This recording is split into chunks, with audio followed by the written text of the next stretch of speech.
Yeah, so good morning everyone. अपन quickly start करेंगे with audit under fiscal loss, ठीक है, उर्फ टैक्स ऑडिट।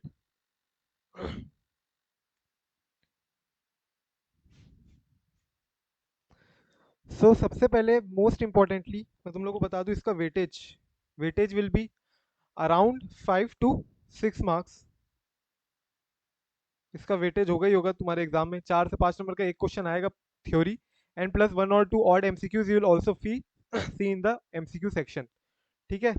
सो 5 से 6 नंबर का वेटेज ऑन एन एवरेज रहता ही है। मेरे अटेम्प्ट में एक सेपरेट केस स्टडी आई थी 10 मार्क्स की। 10 मार्क्स की separate case study, out of which 5 questions were there for 2 marks each MCQ. So that was unavoidable, you have to attempt, ठीक है। So without wasting any time, all you might have just now realised कि ये chapter it's not an option, ठीक है, करना ही करना है अपने को, कंपलसरी है। Don't see this chapter as an option at all, because I know कि बहुत लोग सोचते हैं कि ये चैप्टर को छोड़ दे छोड़ दे छोड़ दे, बट अभी से मैं एम्फेसाइज करवा रहा हूँ, अभी जो अपन करेंगे प्लस 2-3 बार 4 बार रिवीजन करोगे तो then it will be very very easy for you, ठीक है।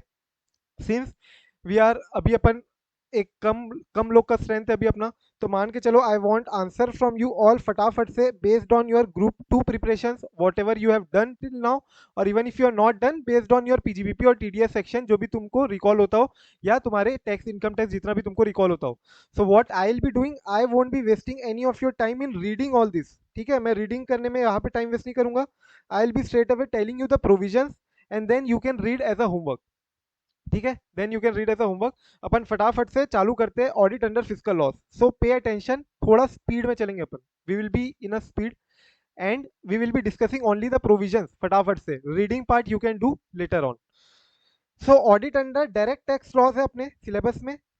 पहले इसके पहले जीएसटी एक्ट के अंदर जो ऑडिट था, जीएसटीआर 9C, जीएसटीआर 9C जो तुमको पता होगा, that was now no more required as a chartered accountant for you to sign, right. Tax audit अब, जीएसटी ऑडिट अब चार्टर्ड अकाउंटेंट को करने की जरूरत नहीं है, there that was removed, and therefore GSTR 9C GST audit as well was removed from your syllabus. So anyway you might be aware कि ये लास्ट अटेम्प्ट है जिसमें टैक्स ऑडिट रहेगा तुम्हारा, राइट। सो पर्टिकुलरली फोकस करना, because I feel कि ज्यादा questions आ सकते हैं, even 2 questions you can see from tax audit, ठीक है। सो ऑडिट अंडर टैक्स लॉ में अपन को क्या पढ़ना है, ऑडिट अंडर फिस्कल लॉस में अपन को सिर्फ और सिर्फ क्या पढ़ना है, tax audit. Audit under fiscal loss में अपन को पढ़ना है टैक्स ऑडिट, वो भी इनकम टैक्स एक्ट अंडर 1961। उसके अंदर अपन को 3 पार्ट पढ़ने हैं।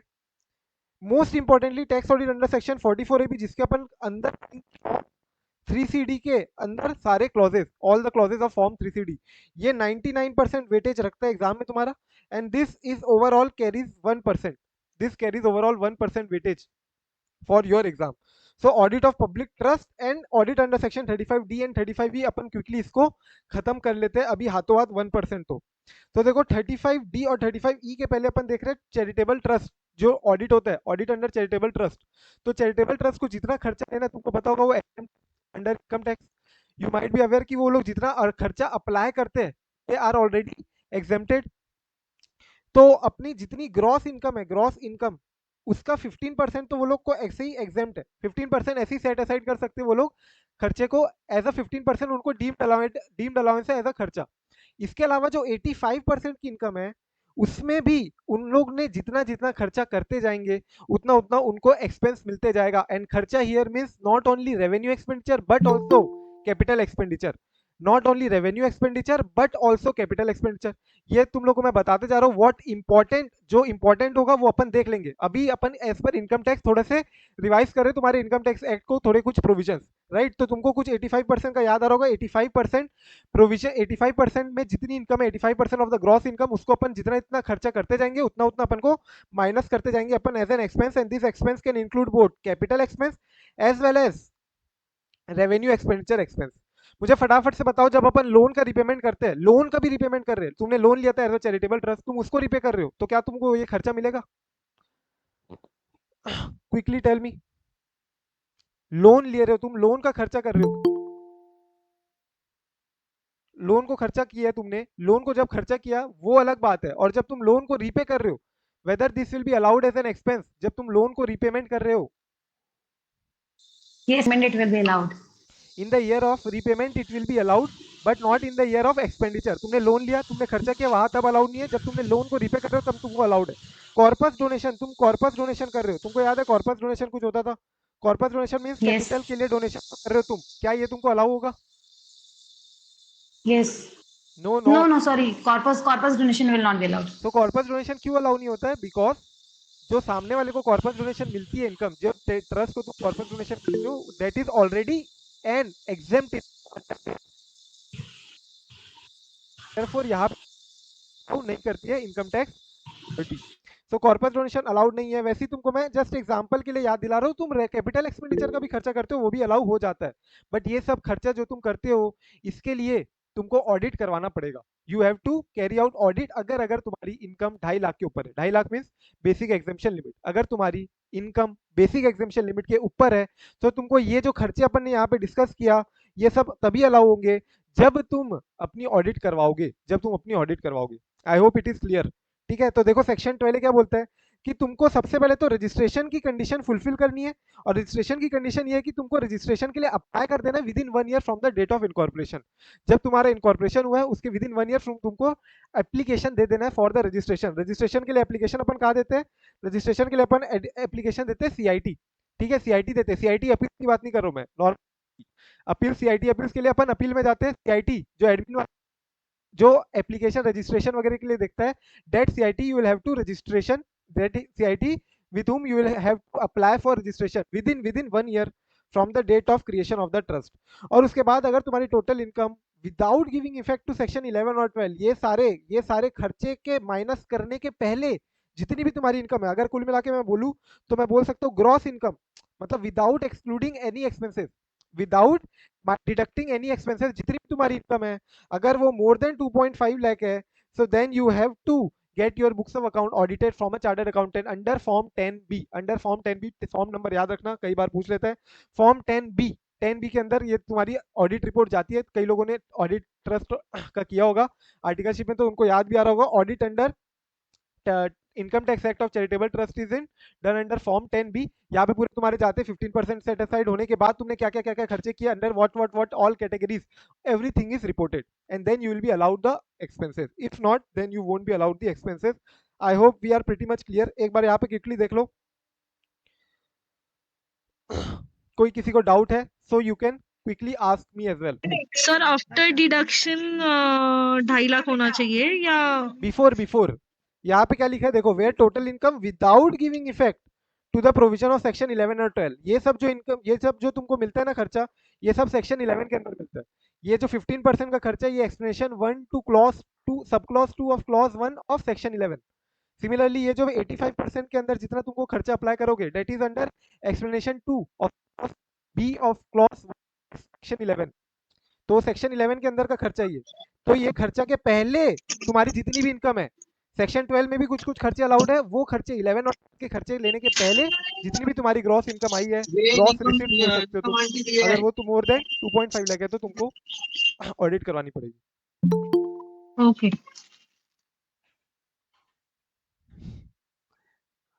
क्लियर? देखो यहाँ पे क्या लिखा है, failure to furnish the report will disentitle the trust और institution to take the benefit of section 11 और 12। अगर तुम अपनी ऑडिट नहीं करवाते हो तो तुमको सेक्शन 11 12 का बेनिफिट नहीं मिलेगा, ना तुमको 15% का बेनिफिट मिलेगा, ना तुमको कैपिटल एक्सपेंडिचर का अलाउंस, ये सब कोई बेनिफिट नहीं मिलेगा। Auditor can accept as correct the list of person covered under section 13 subsection 3। Section 13 subsection 3 में कौन सी लिस्ट आती है? सेक्शन 13 सबसेक्शन 3 में तुम बोल सकते हो रिलेटेड पर्संस की लिस्ट आती है। रिलेटेड पर्संस की लिस्ट क्यों चाहिए? रेलेवेंट क्या है इसका? रेलेवेंस ये है कि अगर तुम कोई खर्चा जो तुमको सेक्शन 11 और इधर अलाउड है, अगर तुम ये खर्चा सेक्शन 13 सब सेक्शन 3 वालों के साथ करते हो तो तुमको ये अलाउ नहीं होता है। मतलब तुम मान लो जो ट्रस्ट है, उसका जो ट्रस्टी है, उसका जो स्पॉन्सर है, तुम इनके साथ अगर खर्चा कर रहे हो तो वो खर्चा तुमको अलाउ नहीं किया जाता है। ये सब सेक्शन 13 में इस अलाउंस के लिए। और सेक्शन 13 सब सेक्शन 3 में लिस्ट ऑफ पर्सन दी हुई है जो तुम्हारे रिलेटेड पर्सन मैं बोल सकता हूँ इन शॉर्ट। तो क्वेश्चन अगर आता है कि क्या ऑडिटर मान लेगा क्या जो भी लिस्ट उसको दी जाएगी सेक्शन 13 सब सेक्शन 3 की रिलेटेड पर्सन की, तो answer is yes, he will deem it correct, he will deem it as correct only. Clear? ये अपना हो गया ऑडिट अंडर सेक्शन 11 एंड 12 तुम्हारा चैरिटेबल ट्रस्ट के लिए। अब आ जाओ audit under section 35D and 35E। बहुत छोटे छोटे सेक्शन है, तुमको याद होगा तो 35D में था तुम्हारा amortisation of preliminary expenses. Preliminary expenses बोले तो, प्रिलिमिनरी एक्सपेंसेस बोले तो Expenditure before incorporation. so before incorporation whatever expenditure you will do that will be allowed in a tenure of 5 years। ठीक है, 5 साल तक तुम इसका 1/5 करके डिडक्शन ले सकते हो, provided you fulfil all the other condition, one of which condition is कि तुम्हारे को ऑडिट करवानी पड़ेगी अंडर सेक्शन 5D, ऑडिट कर, ठीक है, ऑडिट करानी पड़ेगी तुम्हारे बुक्स के अकाउंट्स का, और उसके बाद जितने भी तुम्हारे खर्चे बिफोर वो खर्चे तुमको अलाउ होंगे 1/5 करके during a course of 5 years। Similarly 35E तुम्हारा खर्चा है वो है on prospecting operation relating to specified minerals. तो तुम मिनरल्स के लिए जो कुछ खर्चा करते हो इन एक्सट्रैक्शन वगैरह के लिए, तो वो खर्चा भी तुमको 10 साल में अलाउ होता है 1/10 करके। And this expenditure will be allowed to whom, remember, will be allowed to the company, ठीक है, to the company and to the resident assessee not being a company. देखो, in respect of assessee other than a company or a cooperative society, मतलब अगर किस किस को allowed है मैंने बोला, एक तो कंपनी को अलाउड है और एक resident assessee other than company, मतलब वो रेसिडेंट होना चाहिए इंडिया का। Company and resident assessee other than company, तो कंपनी को तो अलाउड ही है इंडियन कंपनी को, because Indian company is by default resident India. और अगर तुम्हारी रेसिडेंट असेसी है अदर देन कंपनी, तो उस केस में देखो क्या बोलता है, उस केस में तुमको deduction are admissible only if the accounts are audited. तुमको 35E में अपनी ऑडिट करवानी पड़ेगी under form 3AE, form 3AE में ऑडिट करवानी पड़ेगी। इसका मतलब क्या हुआ, इसका मतलब क्या कंपनी को ऑडिट करवाना है क्या फॉर्म 3AE में, क्या कंपनी को ऑडिट करवाना है क्या फॉर्म 3AE में under income tax act, under 35E of income tax act, क्या ऑडिट करवानी है क्या, बोलो, क्या कंपनी को ऑडिट करवानी पड़ेगी क्या? कंपनी है, कंपनी वो अपना लेना चाहती है 35E में prospecting extraction of mineral oils, minerals. समझ में नहीं आया क्या, एक बार वापस से बता देता हूँ। 35E में तुम्हारे नो बोल रहे हो, यश श्रुति क्या बोल रहे हो? नो ही बोल रहे थे। नो राइट, बिकॉज ये क्या बोल रहा है, तुमको किस किस को अलाउड है, देखो किस किस को अलाउड है, मैंने क्या बताया, कंपनी को अलाउड है, रेसिडेंट असेसी को अलाउड है। अब रेसिडेंट असेसी में भी बोलते हैं कि अगर तुम्हारी अदर देन कंपनी है, अदर देन कंपनी और कोऑपरेटिव सोसाइटी है, अदर देन कंपनी और कोऑपरेटिव सोसाइटी है, तो तुमको फिर तो ऑडिट करवाना पड़ेगा ना, क्योंकि इनके लिए ऑडिट नहीं है, इनके बुक्स ऑफ अकाउंट ऑडिट नहीं होते मैंडेटरीली। हाउएवर कंपनी के बुक्स ऑफ अकाउंट ऑडिट होते हैं मैंडेटरीली। तो इन respect of assessee other than a company or a cooperative society, यहाँ पे कंपनी और कोऑपरेटिव सोसाइटी भी ले लो, इन दोनों के मैंडेटरी ऑडिट होते हैं अंडर देयर रिस्पेक्टिव एक्ट। तो उनके एक्सपेंसेस को इनकम टैक्स अथॉरिटी एक्सेप्ट कर सकती है। बाकी के खर्चे बिना ऑडिट के इनकम टैक्स अथॉरिटी एक्सेप्ट नहीं करेगी, 1/10 खर्चा अलाउ नहीं करेगी unless you do the audit under form 3AE, form 3AE याद रखना, ठीक है। I hope clear. 1% अपना हो गया है यहाँ पे खत्म। Will start with then tax audit under section 44AB। We are not wasting a lot of time, so quickly you also tell, कोई दिक्कत है कि अभी तक यहाँ पे फटाफट,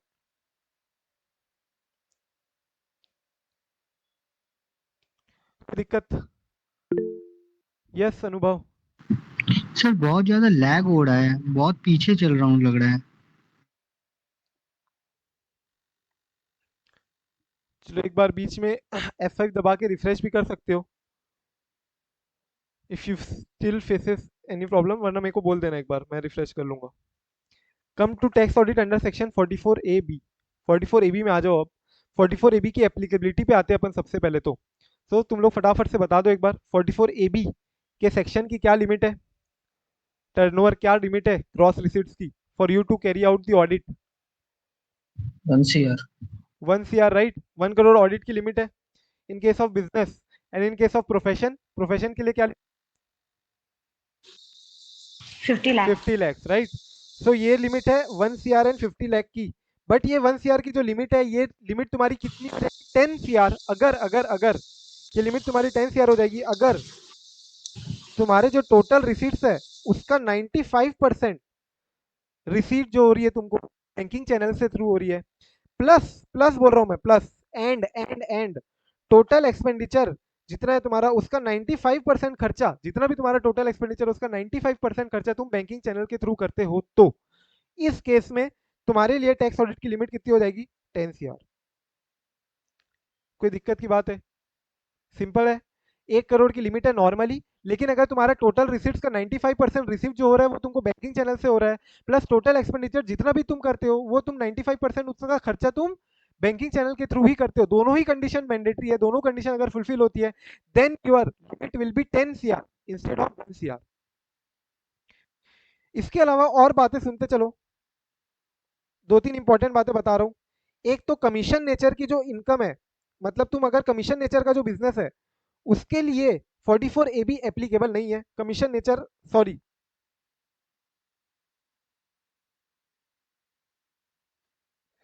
forty four A be applicable है, 44AD एप्लीकेबल नहीं होगा, डेट विल सी लेटर। अभी अपन 44AB देख रहे हैं, तो अपन इसके 5 क्लॉज देखेंगे, ठीक है, ABCDE 5 क्लॉज देखेंगे अपन। पांचों क्लॉज को तुमको याद रखना पड़ेगा कि कौन सा क्लॉज के अंदर क्या लिखा हुआ है। क्यों? क्योंकि एक बार पूछ लिया इंस्टीट्यूट ने भी कि किस सब क्लॉज के अंदर या किस क्लॉज के अंदर इसका ऑडिट होगा। तो सबसे पहले मैंने क्या बोला, सबसे पहला क्लॉज है विद रिस्पेक्ट टू बिजनेस, ठीक है। तो बिजनेस के लिए अपन ने टर्नओवर कितनी बताई? 1 करोड़ की लिमिट है, 1 करोड़ की लिमिट, लेकिन नहीं होगी, लिमिट कितनी हो जाएगी? 10 करोड़, अगर तुम्हारा कैश रिसिट और जितना कैश एक्सपेंडिचर है वो सिर्फ और सिर्फ 5% तक ही हो रहा है। अगर cash receipt and cash expenditure सिर्फ और सिर्फ कितना हो रहा है? 5% of the total receipt plus total payment, मतलब टोटल रिसिट का 5%, टोटल रिसिट का 5% से ज्यादा एक्सीड नहीं होना चाहिए, एंड टोटल पेमेंट का 5% से ज्यादा पेमेंट तुम्हारा कैश में नहीं होना चाहिए। इन that case your limit will be 10 CR instead of 1 CR। Secondly दूसरा पॉइंट है तुम्हारा प्रोफेशन के लिए। प्रोफेशन के लिए मैंने कितनी बताई लिमिट?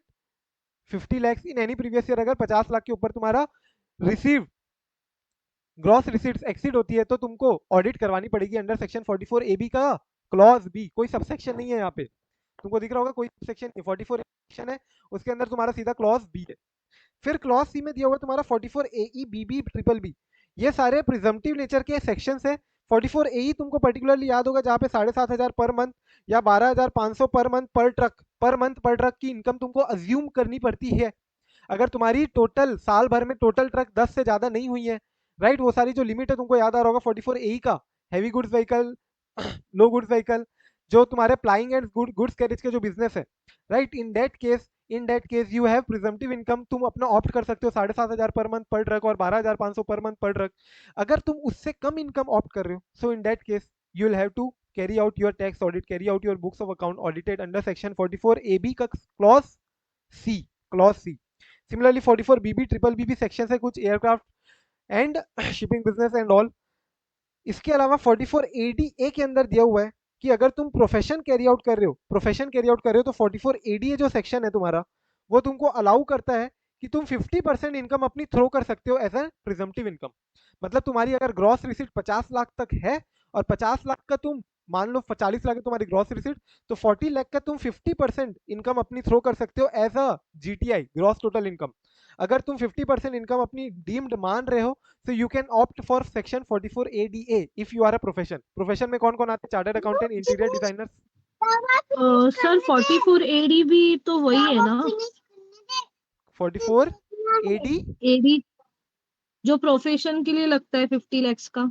यस 44ADA जो है section, that is presumptive section. मतलब तुम अपनी इनकम जितनी भी तुम्हारी ग्रॉस रिसीट्स है उसका 50% इनकम तुम ऑफर कर सकते हो। अगर तुम उससे कम ऑफर करोगे तो तुमको यहाँ पे क्लॉज डी के अंदर, 44AB के क्लॉज डी के अंदर ऑडिट करवानी पड़ेगी इनकम टैक्स। सेक्शन 44AB का क्लॉज डी क्या बोल रहा है कि 44ADA के सेक्शन के अंदर तुम अपनी इनकम ऑफर जितनी करते हो, अलाउड जितनी है, अगर तुम उससे कम ऑफर कर रहे हो, मतलब 50% से भी कम ऑफर कर रहे हो अगर, so in that case you will have to carry out your books of account audited under section 44AB का clause D. Okay. And then lastly 44AB का क्लॉज ही बोलते हैं कि अगर तुम्हारा सेक्शन 44AD का सेक्शन 4 अट्रैक्ट हो रहा है, सेक्शन 44AD सब सेक्शन 4 क्या बोलता है, तुमको अगर 44AD का कभी भी तुम प्रिजम्पटिव सेक्शन ऑप्ट कर रहे हो, तो मान के चलो अगर तुम्हारी प्रीवियस ईयर 22-23 में तुमने प्रिजम्पटिव इनकम ऑप्ट की, तो 23 के बाद 23, 24, 24, 25, 25, 26, 26, 27 एंड 27, 28 अगले 5 साल तक तुमको अपनी इनकम 44AD में ही ऑफर करनी पड़ेगी। अगर अगले 5 साल तक तुमको अपनी इनकम 44AD में ही ऑफर कर रहे हो तो ठीक है। अगर कोई भी अगले 5 सालों में से कोई भी एक साल अगर तुम अपनी इनकम 44AD में ऑफर नहीं करते हो, तो जिस साल भी तुम ऑफर नहीं किए उसके अगले 5 साल तक तुम 44AD ऑप्ट नहीं कर सकते, तुम 44AD को ऑप्ट नहीं कर सकते। Then irrespective of whatever income you show, भले ही तुम 8% या 6% से ज्यादा भी दिखाओ, तो भी तुमको इनकम टैक्स के अंदर ऑडिट करवानी पड़ेगी अंडर सेक्शन 44AB का क्लॉज ई, अगर तुम्हारी इनकम जीटीआई जो है वो मोर देन 2.5 लाख है। अगेन वापस से मैं बता रहा हूँ क्या बोला मैंने। तुमने अगर मान लो किसी भी साल 44AD लिया, किसी भी साल 44AD लिया, तो अगले 5 साल तक तुमको 44AD के अंदर ऑफर करनी है अपनी इनकम। 44AD के अंदर इनकम ऑफर करना मतलब तुमको पता होगा 8% या 6% ऑफर करते हैं अपन एज द केस में भी। 6% कौन से केस में, जब तुम्हारी इनकम बैंकिंग चैनल से हुई है, and 8% income when your income is any other mode other than via banking channel. So 8% या 6% इनकम तुमको ऑफर करनी है इतनी मिनिमम। अगर तुम इससे कम ऑफर कर रहे हो तो तुमको ऑडिट करवानी है, वो तो नॉर्मली ऑडिट करवानी है। अगर तुम इससे ज्यादा ऑफर करो तो कोई दिक्कत की बात नहीं है, लेकिन उसके बाद तुमको ये बोलते हैं कि अगले 5 सालों तक तुमको 44AD में ऑफर करनी है अपनी इनकम। अगर तुम किसी भी साल 44AD में अपनी इनकम ऑफर नहीं करते हो तो उसके अगले 5 साल तक तुमको 44AD में इनकम ऑफर करने का ऑप्शन नहीं मिलेगा, and in that case you will have to carry out your books of account audited under section 44AB clause E irrespective of your मतलब turnover. Yes. मतलब एक बार ऑडिट एप्लीकेबल हो गया तो you have to do audit only, आप 44AD वापस नहीं कर सकते। वैसा नहीं, मतलब वापस से बता रहा हूँ, देखो 44AD की लिमिट है 2 CR, ठीक है। पहली बात लिमिट में बताना भूल गया, लिमिट कितनी है 2 CR instead of 1 CR। 44AB limit है 1 CR। अब 44 तुम ले रहे हो, मान लो 1.5 CR तुम्हारा टर्नओवर है, इस साल तुमने अपनी इनकम ऑफर कर दी है अंडर सेक्शन 44AD, ठीक है। नेक्स्ट 5 साल तक तुमको जितना भी तुम्हारा टर्नओवर है, अगर तुम्हारा 2 CR के अंदर तुम्हारा टर्नओवर है, so in that case 2 crore के अंदर तुम्हारा टर्नओवर है, तो इन that case you can offer your income under section 44AD, ठीक है। कितनी ऑफर करनी पड़ेगी तुमको, 8% और 6% एज द केस में भी। क्या बताया मैंने, 8% और 6% एज द केस में भी। इससे कम इनकम कभी भी ऑफर कर रहे हो तो तुमको क्या लगना करवाना पड़ेगा, ऑडिट। मतलब तुमने 44AD के अंदर अपनी इनकम ऑफर नहीं की तो उस केस में उस साल तुमको ऑडिट करवानी पड़ेगी अंडर सेक्शन 44AB। अब तुमने उस साल तो करवानी है, उसके अगले 5 साल तक भी तुम 44AD का ऑप्शन नहीं ले पाओगे अगर तुम्हारी इनकम जो है वो 2.5 लाख के ऊपर है। तो अगर तुम्हारी इनकम 2.5 लाख के ऊपर है तो इररिस्पेक्टिव ऑफ द टर्नओवर, तुम्हारी 1 करोड़ से कम भी क्यों ना हो टर्नओवर, उससे मतलब नहीं है, तो तुमको ऑडिट करवानी ही पड़ेगी अगर तुम्हारा जीटीआई मोर देन 2.5 लाख है। अगर बेसिक एग्जाम्पशन लिमिट के ऊपर तुम्हारी इनकम है तो turnover will not matter if you once opt out from the 44AD section, तो अगले 5 सालों तक तुमको ऑडिट करवानी पड़ेगी। या 27, 28, 28, 29, 30, 31 नेक्स्ट 5 ईयर्स तक तुमको अपनी ऑडिट करवानी पड़ेगी अंडर सेक्शन 44AB क्लॉज ई। कोई दिक्कत है यहाँ पे?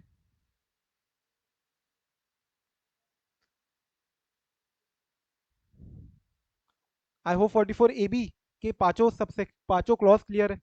44AB clause A B C D E।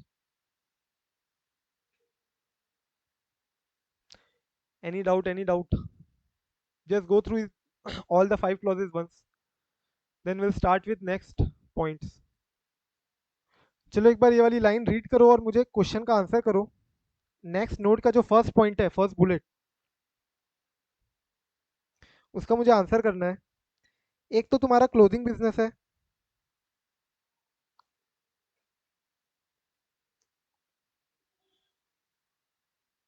1.4 CR का। इसके अलावा तुम्हारा तुम प्रोफेशन भी कैरी आउट कर रहे हो, मान के चलो प्रोफेशन भी कैरी आउट कर रहे हो प्रोफेशन, और उसका तुम्हारा 40 लाख का टर्नओवर है। प्लस इसके अलावा तुम्हारा truck goods, heavy goods vehicle, और वो जो ट्रक्स है 44AE उसके अंदर भी बिजनेस है। उसके अंदर तुम्हारा टर्नओवर है अराउंड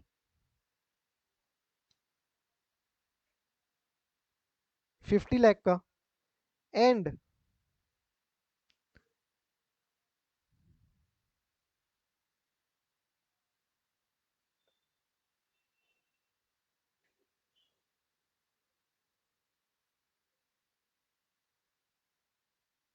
तुम्हारा डेली स्टोर्स भी है एक, एंड डेली स्टोर्स में तुम्हारा टर्नओवर है अराउंड 25 lakhs का।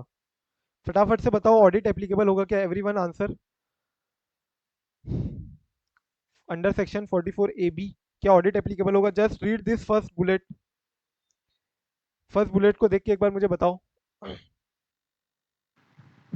Yes sir. Tax audit apply Yes, होगा। sir. बाकी पूजा, श्रद्धा, श्रुति, सिद्धार्थ, ध्रुवी, प्रतीक। यस एप्लीकेबल होगा। यस सर एप्लीकेबल होगा। क्या दिए देखो यहाँ पे, where the assessee is carrying on any business specified under section 44B BBA। ठीक है, this is not exhaustive but this is indicative of the presumptive sections. ठीक है, तुम कोई भी बिजनेस कैरी कर रहे हो under specified under section 44B BBA, the turnover or gross receipts from such business shall not be included in the turnover or gross receipt for determining the applicability of section 44AB। क्या बोला मैंने? क्या बोल रहा हूं मैं कि ये जो सेक्शन है 44B और BBA एग्जॉस्टिव नहीं है। This means all the presumptive sections. ठीक है, presumptive section this is just a guideline but it includes all the presumptive section. मतलब बोलना चाह रहे हैं कि अगर तुम्हारा बिजनेस में तुम्हारे और भी प्रिजम्पटिव सेक्शंस हैं तो turnover or gross receipt from such business shall not be included in the turnover or gross receipt for determining the applicability of section 44AB। तो इसका मतलब क्या हुआ कि 40 शिपिंग बिजनेस सर एयरक्राफ्ट का अपन नहीं लेंगे। मतलब ये दो तुम नहीं लोगे, 40 लाख एंड 50 लाख का तुम अपने टर्नओवर में इंक्लूड नहीं करोगे। यस और नो? 40 लाख और 50 लाख को तुम अपने टर्नओवर में इंक्लूड नहीं करोगे for determining applicability of section 44AB। Yes और नो? बट सर प्रोफेशन तो अपन ऐड कर सकते हैं ना 44ADA का। ऐड कर सकते, कहाँ ऐड करना है तुमको? लिमिट में 44AB के लिए? यस हाँ तो तुम 44ADA में उसको तुम प्रिजम्पटिव ले रहे हो ना ऑलरेडी। ओके तुम इसको 44AD में प्रिजम्पटिव ले रहे हो ना ऑलरेडी। सर अपन सर ऐसे दो अलग अलग कर सकते हैं क्या? मतलब अगर वही सर, दो अलग अलग तो कर नहीं सकते। एक पैन होगा तो उस आदमी को तो एक ही कुछ ऑप्ट करना पड़ेगा, उसी के अकॉर्डिंग सारा चलेगा। जनरली अगर तुम प्रोफेशन कर रहे हो तो you are not allowed to do business based on your code of conduct guideline. जैसे अपना चार्टर्ड अकाउंटेंसी का अगर प्रोफेशन है so there your ICAI institute body prohibits you to carry out any other occupation या business. But in suppose in any other profession, interior designer हुआ या कोई और प्रोफेशन हुआ, ठीक है, जहाँ पे तुम और भी कोई बिजनेस भी कर रहे हो साथ में, there you are not prohibited to carry out any other occupation. तो वहां पे तुम दो अलग अलग इनकम सेक्शन के एक्ट, मतलब दो अलग अलग सेक्शन के अंदर अपना ऑफर कर सकते हो अपनी इनकम को। जैसे अगर तुम्हारा शिपिंग बिजनेस भी है तो तुम वो बिजनेस के टर्नओवर को वहां पे लोगे एंड तुम्हारा जो ग्रॉस रिसीट्स है नॉर्मल बिजनेस का वो तुम यहाँ पे लोगे। ऐसा नहीं है कि मेरे को सबको मर्ज करना ही है। सब किसको मर्ज करना है? मान लो तुम्हारा क्लोथिंग बिजनेस है, ठीक है, ये जो डेली स्टोर है ये भी है, क्लोथिंग बिजनेस भी है। तुमको ये सब जो सेम नेचर के इसको क्लब करके तुमको देखनी पड़ेगी कि मेरी 44AD की लिमिट में ले सकता हूँ कि नहीं ले सकता हूँ, या 44AB के क्रॉस हो रहा है क्या। 44AD की जो लिमिट है 2 करोड़ की, उसको कैलकुलेट करने के लिए तुमको जो सेम नेचर के वो सब कैलकुलेट करना है साथ में। समझ में आ रहा है क्या? ये जो 44AD है ये 40 लाख का टर्नओवर है, इसको तो तुम प्रिजम्पटिव में ले सकते हो। यस और नो? Yes sir. क्या 44AE का टर्नओवर की कोई लिमिट है क्या? कोई टर्नओवर की लिमिट ही नहीं है 44AE का। तो मैं अगर यहाँ पे 150 लाख भी लिख दूं तो भी कोई टर्नओवर की लिमिट थोड़ी ना उसमें। इट सेज क्या कि तुम्हारा 7,500 पर मंथ पर ट्रक और 12,500 पर मंथ पर truck in case of heavy goods vehicle तुमको अपनी इनकम ऑफर करनी है। सो ये टर्नओवर को भी मैं इंक्लूड करूंगा क्या? No, this turnover also if I am taking it under exempt income, sorry under presumptive income, then I will not include this turnover also. Therefore मैं कौन कौन सा अपना टर्नओवर इंक्लूड करूंगा? 1.4 CR plus 25 lakh, and this will amount to 1.65 CR, right? And therefore I can opt 44AD, yes or no? if assume it will cross 2 crore then 2 crore अगर cross होती तो मैं ऑडिट करवाता। That's why question was specific ना इन this case. ये case में क्या तुमको ऑडिट करवानी है क्या? नो। नहीं। पर अगर समझो एक ऑडिट करवाया हाँ और एक आप अगर बोल रहे 44AD के अंडर प्रिजम्पशन लेना है तो नहीं, दोनों वैसे कैसे नहीं ले ले पाओगे सकते? ना। So that how can you take? हाँ अगर तुम ऑलरेडी ऑडिट करवा रहे हो तुम्हारा तो वो टर्नओवर में इंक्लूड ही होगा ना। अगर सपोज यू वांट टू से दिस कि हमारा एक और बिजनेस है, समोज एक और बिजनेस है जिसका टर्नओवर 55 लाख का, सो 55 लाख प्लस ये तुम इंक्लूड करोगे इसको अगर 0.55 लाख, तो तुम्हारा कितना हो जाएगा 2.2 सीआर। 2.2 सीआर तो तुमको ऑडिट करवानी पड़ेगी अपने वो तीनों बिजनेस की। सर लेकिन ये प्रिजम्पटिव में जो ऑप्ट किए हैं उसका उसको अलग से हम क्लेम कर सकते हैं ना? यस, प्रिजेंटिव जो 44 AD ए है, 44 बी है, 44 AE है, वो तो तुम प्रिजेंटिव में ले रहे हो, वो बुक्स ऑफ अकाउंट को वो उसको ऑडिट करवाने की जरूरत नहीं है। जिसको तुम प्रिजम्पटिव में ले रहे हो, तुम कभी आईटीआर फाइल करोगे आईटीआर 3 भी, तो उसमें तुमको दिखेगा ऑप्शन कि आउट ऑफ टोटल प्रॉफिट कितना प्रॉफिट आ रहा है जो प्रिजम्पटिव में, उसका तुमको अलग से शो करना रहता है। प्रिजम्पटिव का अलग से सेक्शंस भी दिए हुए हैं जहाँ पे तुमको प्रिजम्पटिव इनकम ऑफर करनी है। सिमिलरली तुम एक बार अगर गाइडेंस नोट पढ़ोगे प्रॉपर्ली टैक्स ऑडिट का, तो देयर और ज्यादा डिटेल में दिया हुआ है। पर्टिकुलरली यहाँ पे बस इतना ध्यान में रखो कि जितना तुम इनकम 44 एबी की लिमिट 1 सीआर है, तभी तो मैंने बोला ना यहाँ पे अपन 44 एडी ऑप्ट कर रहे हैं। अगर तुम 44 एडी ऑप्ट कर लेते हो तो तुमको 1 सीआर की लिमिट नहीं देखनी है उस केस में। अगर तुम्हारा 44 एडी की लिमिट के अंदर तुम आ रहे हो, तो then you can take presumptive income and you need not do your get your books of account audit under section 44 AB। Clear है क्या राघव? एक बार फिर से बता देता हूँ, तुम ये बोलना चाह रहे हो कि मेरी 1 करोड़ के ऊपर से एक्सीड हो रही है लेकिन लेस देन 2 सीआर है, तो सर मैं क्या करूँ? मेरी टर्नओवर अगर 1 करोड़ के ऊपर है लेकिन मेरी लेस देन 2 सीआर है, सो उस केस में तुम 44 एडी का अगर प्रिजम्पटिव इनकम में ऑफर कर रहे हो 8% या 6%, तो तुमको ऑडिट कराने की जरूरत नहीं है। अगर लेकिन नहीं कर रहे हो, उससे कम इनकम ऑफर कर रहे हो, so then you need to get your books of account audited. इसके अलावा मैंने जो सिंपल सी एक बात बोलनी है यहाँ पे, फर्स्ट पॉइंट को सिर्फ इतना ही ध्यान में रखो, जो जो प्रिजम्पटिव इनकम के ऑफर वाले सेक्शन है उसका टर्नओवर तुम हटा देना वाइल कैलकुलेटिंग 44 एबी का लिमिट। 44 एबी की लिमिट जब तुम टर्नओवर की कैलकुलेट कर रहे हो, उसमें जो जो प्रिजम्पटिव सेक्शन में जो जिस चीज इनकम को तुम ऑफर कर रहे हो, वो सेक्शंस तुम हटा देना, एज सिंपल एज दैट। उसको टर्नओवर की लिमिट में इंक्लूड मत करना। सर यस, टर्नओवर के टाइम पे 44 एडी और 44 एडी एक का लिमिट है वो हमें हटा देना है, लेकिन जब ऑडिट एप्लीकेबल हो जाएगा 44 एबी के अकॉर्डिंग, तब तो सब कंसिडर करना होगा ना। 44 एबी में अगर ऑडिट अगर करवा रहे हो तो तुम बिजनेस और प्रोफेशन का क्लॉज ए के अंदर करोगे, ये वाला। इसमें किसका लिमिट दिया हुआ है? बिजनेस। तुम प्रोफेशन के लिए 44 एडीए का प्रिजम्पटिव इनकम ऑफर करोगे अगर तुम्हारी उसके अंदर आ रही है तो। 44 एबी के अंदर भी तुम अगर ऑडिट करवा रहे हो तो यू नीड टू स्पेसिफाई ना कौन से क्लॉज के अंदर ऑडिट करवा रहे हो 44 एबी के अंदर, तो क्लॉज ए के अंदर वहां पे ऑडिट होगा। ओके। क्लियर?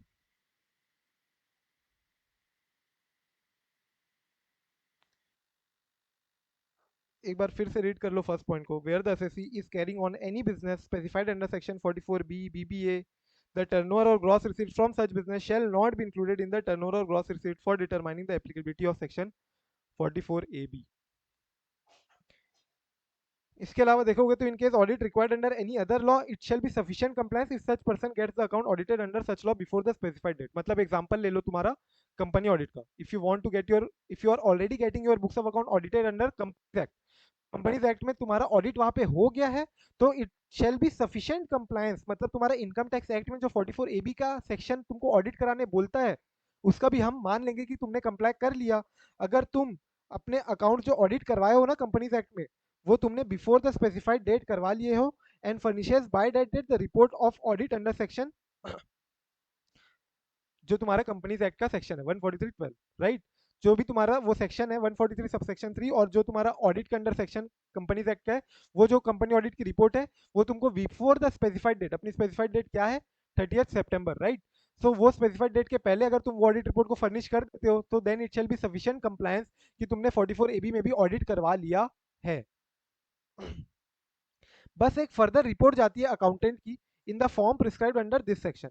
ये कौन सा फॉर्म होता है मैं क्विकली बता देता हूँ तुमको।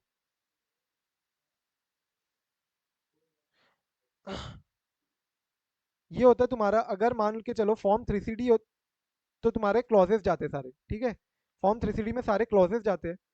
टैक्स ऑडिट अंडर सेक्शन 44 ए में ऑडिट रिपोर्ट जो जाती है वो जाती है फॉर्म 3C A में या तो 3C B में। क्या बोलते हैं, 3C ए में ऑडिट रिपोर्ट जाती है या 3CD में पर्टिकुलर्स है, पर्टिकुलर्स क्लॉजेज है, ठीक है, जो अपन को मैनेजमेंट भर के देगी, we will be carrying out and checking की करेक्ट है कि नहीं, ट्रू है कि नहीं, true and correct of all this clauses, and then will give our opinion in 3C A और 3B। सो 3C ए जो ऑडिट रिपोर्ट का जो फॉर्म है, this is applicable in the case of companies या फिर एनी अदर एंटिटी जिसका audit already हो गया है, जिसका ऑडिट ऑलरेडी हो गया अंडर एनी अदर एक्ट। तो उस केस में तुम वही ऑडिट रिपोर्ट, जिस दूसरे एक्ट में ऑडिट रिपोर्ट हो चुकी है, बन चुकी है, वही ऑडिट का तुम सहारा लेके अपना फॉर्म 3C ए में ऐड करके अपनी फर्निश कर दोगे। 3C ए में 44AB का कंप्लायंस तुमको मान लिया जाएगा। सिमिलरली फॉर्म 3CB इसके लिए, जिसके समझ लो इंडिविजुअल हो गया, HUF हो गया या फर्म हो गया, जिसका ऑडिट एप्लीकेबल नहीं होता है इन देयर रिस्पेक्टिव एक्ट, मतलब बिफोर द स्पेसिफाइड डेट उनका ऑडिट नहीं हुआ होगा, and therefore in that case you have to furnish what, form 3CB and 3CD। और यहाँ पे क्या जाएगा, 3CA plus 3CD plus company act की ऑडिट रिपोर्ट। यहाँ पे तुम्हारा 3CB प्लस 3CD प्लस तुम्हारा खुद का जो ऑडिट रिपोर्ट बनेगी under section 44AB income tax act, जो तुम ऑडिट करोगे ऑडिट रिपोर्ट, वो ऑडिट रिपोर्ट जाएगी। क्लियर है, समझ में आ रहा है? ये अंदर सेक्शन 44AB वाली ऑडिट रिपोर्ट जा रही है, और ये कंपनीज के केस में कंपनी ऑडिट रिपोर्ट जा रही है तुम्हारी। तुम अलग से यहाँ पे ऑडिट नहीं कर रहे हो 3CA के केस में, क्योंकि तुम्हारी ऑडिट ऑलरेडी हो गई है, या तो तुमने किया हो या कोई और चार्टर्ड अकाउंटेंट ने किया हो। Getting this? But in that case you will B furnishing company audit report plus form 3CA plus form 3CD। 3CD तो एनीवे जाना ही है हर टाइम पे। सर अनुभव 3CB और 3CD वाले केस में और हाँ। उसके साथ तो और ऑडिट रिपोर्ट दे रहे हैं, वो कौन सा ऑडिट रिपोर्ट है? क्योंकि 3CB और 3CD खुद भी तो एक ऑडिट रिपोर्ट है। 3CA एक ऑडिट रिपोर्ट तुम बोलते हो, 3CA में तुम अपना देते हो ओपिनियन। जो हाँ 3CD है, 3CD is applicable for clauses. All the entities, उसमें सारे क्लॉजेज होते हैं, वो यस सब सर। एंटिटी को भर के देना है, राइट? उसका तुम वेरीफाई करते हो, बुक्स ऑफ अकाउंट से चेकिंग करते हो, एंड देन तुम अपना ओपिनियन देते हो कि जो 3CD में पर्टिकुलर क्लॉजेज दिए हुए हैं वो ट्रू एंड करेक्ट है कि नहीं, ये तुम अपना ओपिनियन हाँ देते हो। लेकिन क्या बुक्स ऑफ अकाउंट का ऑडिट किया क्या तुमने? जो तुम्हारे बुक्स है वो तुमने वेरीफाई किए कि प्रॉपर है कि नहीं, based on invoices, based on records and everything? नहीं, वो तो सर, तुमने जो उसी के बेस 3CD पे के तो सर पर्टिकुलर्स है, 3CD फिल करते हैं। जो तुम्हारे जो 3CD के पर्टिकुलर्स है, तुमने तो उसके ऊपर ओपिनियन दिया ना अपना, बस 3CA और 3CB के अंदर। लेकिन तुमने ऑडिट रिपोर्ट थोड़ी ना फर्निश की। 3CA और 3CB is just a opinion, जहां पे तुम अपना बता रहे हो कि 3CD के जितने पर्टिकुलर्स है वो ट्रू एंड करेक्ट है कि नहीं।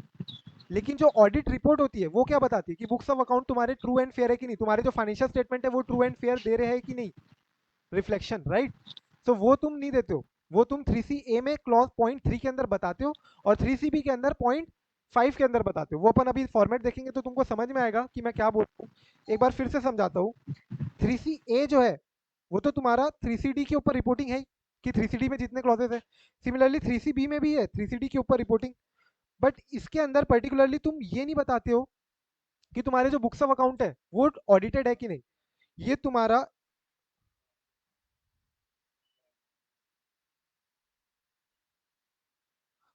Yes, what was I telling, कि जो तुम्हारा 3CA प्लस 3CD जा रहा है, इसमें एक ऑडिट रिपोर्ट भी जाती है तुम्हारी। ऑडिट रिपोर्ट क्या बताती है कि भैया जो तुम्हारे फाइनेंशियल स्टेटमेंट है वो ट्रू एंड फेयर है कि नहीं, राइट? ये भी तो बताना जरूरी है, जिस बेसिस पे तुम्हारा 3CD पर्टिकुलर्स भरे गए हैं, राइट? एवरी फॉर्म जिसमें जो जितने क्लॉजेस है वो तुम्हारे फुलफिल किए हुए हैं, is based on what, financial statement and books of account. ये तुम्हारे ऑडिटेड है कि नहीं है, तो ऑडिट रिपोर्ट भी फर्निश होती है। तुमने अगर 3CD 3CA कभी भरा होगा तो तुमको याद होगा, एक हम ऑडिट रिपोर्ट अटैच करते हैं ऑडिटर की, राइट? सो ये जो ऑडिट रिपोर्ट है, ये ऑडिटेड अगर ऑलरेडी है तुम्हारी कंपनीज एक्ट में, so then in that case तुम 3CA भर लो। लेकिन अगर तुम्हारा ऑलरेडी ऑडिटेड नहीं है books of account, financial statement, so in that case तुमको ऑडिट करनी पड़ेगी, एंड उस केस में तुम्हारा 3CB plus 3CD plus audit report under section 44AB वाला जो है, यानी इनकम टैक्स एक्ट के अंदर जो तुम ऑडिट रिपोर्ट बनाओगे, वो ऑडिट रिपोर्ट तुम्हारी साथ में जाएगी। आई होप इट इज क्लियर। तुमको ये पर्टिकुलरली अपन यहाँ पे मेंशन भी करेंगे, देखो तुमको मिलेगा 3CA के अंदर ना, तुम क्या बताते हो, 3CA के अंदर तुम ये बताते हो कि तुम्हारे जो 3CD के पर्टिकुलर्स है वो ट्रू एंड करेक्ट है कि नहीं। 3CA के अंदर तुम ये बताते हो कि जो 3CD के पर्टिकुलर्स है वो ट्रू एंड करेक्ट है कि नहीं, क्योंकि तुम्हारा ऑडिट रिपोर्ट ऑलरेडी बता ही रहा है 3CA वाले के अंदर साथ, तुम तो ऑडिट रिपोर्ट दे रहे हो ना कंपनी एक्ट की, कंपनी ऑडिटर की, कंपनी ऑडिटर रिपोर्ट दे रहे हो already. So in that case जो बुक्स ऑफ अकाउंट और फाइनेंशियल स्टेटमेंट वो ट्रू एंड फेयर दे रहे हैं कि नहीं, वो तो ऑडिट रिपोर्ट में ऑलरेडी है, राइट? बट 3CB के केस में तुमको दोनों चीज दिखेगी, अपन देखेंगे नीचे 3CB के केस में तुमको ये भी दिखेगा कि 3CD के पर्टिकुलर्स ट्रू एंड करेक्ट है कि नहीं, प्लस मेरे जो फाइनेंशियल स्टेटमेंट वो ट्रू एंड फेयर व्यू दे रहे हैं कि नहीं, ये दिखेगा। दोनों के दोनों पॉइंट अपन अभी नीचे देखेंगे फॉर्मेट के अंदर। अभी देख लेते हैं, एक बार नीचे पेज में आ जाओ, पेज नंबर 267 में, 267 266 के लास्ट में तुमको दिखेगा फॉर्म 3CA का, फॉर्म 3CA का फॉर्मेट। सो फॉर्म 3CA के फॉर्मेट में देखो क्या दिया है मैंने यहाँ पे, आई वी रिपोर्ट, आई यानी हम जो ऑडिटर है, we report that the statutory audit, statutory audit 3CA के केस में स्टैट्यूटरी ऑडिट ऑलरेडी हो रही है कोई और एक्ट में, राइट। एग्जांपल कंपनी एक्ट अपन ने लिया, सो कंपनी ऑडिटर रिपोर्ट जो कंपनी ऑडिट है ऑफ मेसर्स, समझो जो भी तुम्हारा बिजनेस का नाम है, वॉज कंडक्टेड, या तो तुमने किया होगा कंपनी ऑडिट या किसी और ऑडिटर ने कंडक्ट किया होगा, तो वॉज कंडक्टेड बाय मी और बाय समझो messrs Anubhav and associates in presence of the provisions of the companies act तुम्हारा 2013। We annex here to a copy of their auditor report, मतलब तुम एनेक्शन में क्या देते हो साथ में, कंपनी ऑडिटर रिपोर्ट देते हो साथ में, समझ में आ रहा है, कंपनी Yes, ऑडिटर्स sir. की रिपोर्ट दे रहे हो साथ में, along with a copy of audited P&L, audited balance sheet, और तुम फाइनेंशियल स्टेटमेंट देते हो। मतलब तुम्हारे जो 3CA है और 3CD है, इसके साथ साथ क्या जा रहा है, ऑडिट रिपोर्ट जा रही है, प्लस साथ में तुम्हारे फाइनेंशियल स्टेटमेंट्स जा रहे हैं। कौन से financial statements, audited financial statement, audit report Audited. जा रही है और ऑडिटेड फाइनेंशियल स्टेटमेंट जा रहे हैं।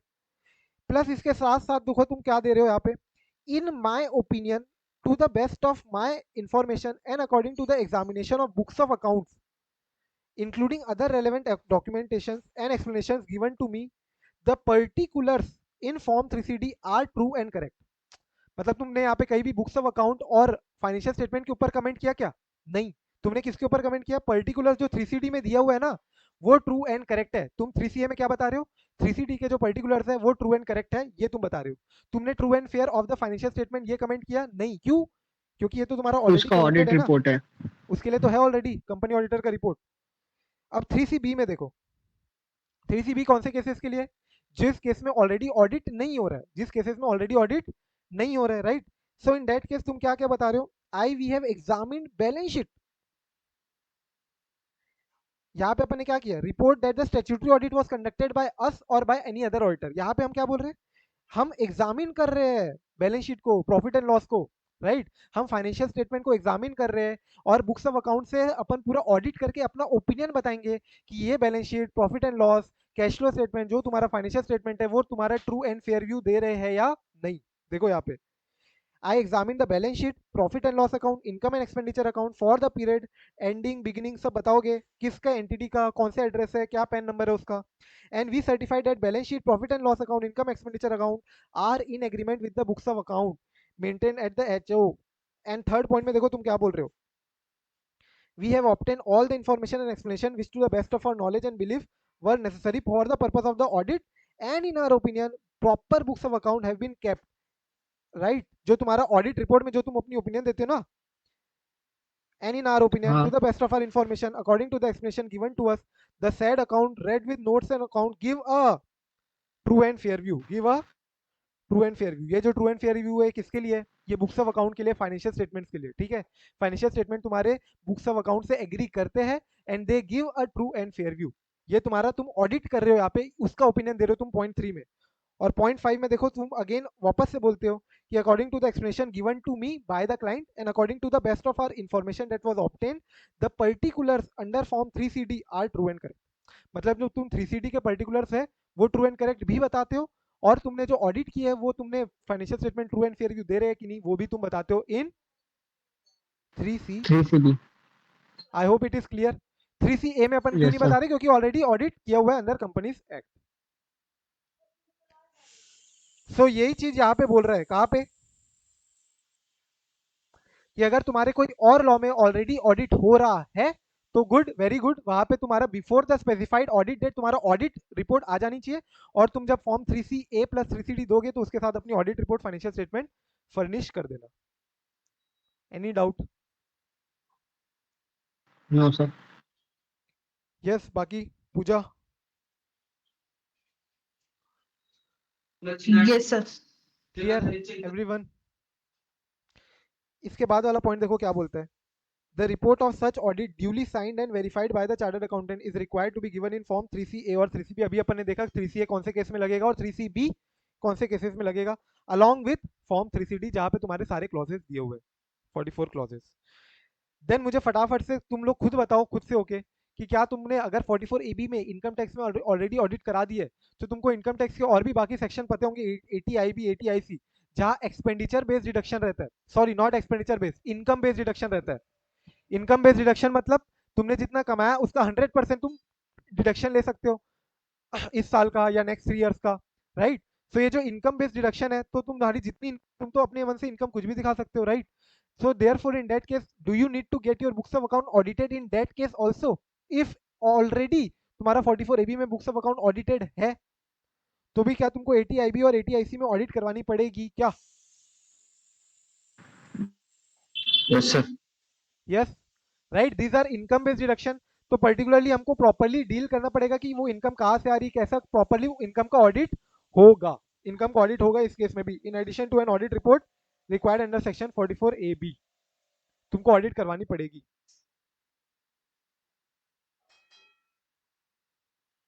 दोनों का क्रक्स तो सेम ही लग रहा है, मतलब 50% you have to show. 44 AD में 50% नहीं है ना. 44 AD में बिजनेस वालों के लिए, it's not for the profession. And 44 AD में लिमिट है तुम्हारी 2 CR की. 44 ADA में लिमिट है तुम्हारी 50 लाख की. एंड देन यू नीड नहीं टू सर ऑफर. सर मैं उसका नहीं मैं वो नहीं पूछ रही हूँ. हाँ 44 AB का B क्लॉज है जिसमें प्रोफेशन 50 lakhs लिखा हुआ है. हाँ. और 44 ADA, उसमें हाँ तो 44 ADA बोलते हैं कि अगर तुम्हारी 50 लाख तक का टर्नओवर है तो तुम 44 ADA ऑप्ट कर सकते हो प्रिजम्पटिव इनकम, जहां पे तुमको सिर्फ 50% इनकम दिखानी है और तुम without getting your books of account audited you will B free. लेकिन अगर तुम्हारी 50 लाख के ऊपर हो गई तो तुम 44 ADA तो ऑप्ट कर नहीं सकते. और उसके अलावा तुमको 44 AB में ऑडिट भी करवानी है. 50 लाख के ऊपर तुम्हारी ग्रॉस रिसीट है तो तुमको छोड़ दो, तुमको ऑडिट करवानी है. 50 लाख से कम है अगर तुम्हारी ग्रॉस रिसीट और तुमको मान के चलो अपनी इनकम दिखानी है 30% मात्र, मतलब तुमने मान लो 40 लाख है, 40 लाख में तुमको अपनी इनकम दिखानी है, 40 लाख तो रिसीट्स है, तुमको खर्चा वर्चा माइनस करने के बाद तुमको अपनी इनकम दिखानी है 12 लाख, तो तुमको 44 ADA ऑप्ट नहीं कर पाओगे. क्योंकि 44 ADA क्या बोलता है कि तुमको 50% इनकम थ्रो करनी है, मतलब 20 लाख मिनिमम इनकम तुमको शो करनी है एज अ प्रिजम्पटिव इनकम. तुम 20 लाख तक अगर इनकम अपनी शो करते हो so then you need not get your books of account audited. लेकिन अगर तुमको उससे कम करनी है तो तुमको बुक्स ऑफ अकाउंट ऑडिट करवानी पड़ेगी. कहां पे करवानी पड़ेगी? 44 AB के क्लॉज D में. हाँ. तो समझो सर हमें अगर 2 करोड़ का अगर एप्लीकेबल करना है 44 AE मतलब E 44 AB का E क्लॉज, तो उसमें आप प्रोफेशनल नहीं लोगे, सिर्फ बिजनेस लोगे. ई 2 क्लॉज भी करोड़ तो का बिजनेस जो. वालों के लिए है. ई क्लॉज तो ओके 44 AD जो है, 44 AD का जो सबसेक्शन 4 है वो तो बिजनेस हाँ प्रोफेशन वालों के लिए है ना. 44 AD टोटल बिजनेस ही बिजनेस वालों के लिए. ओके.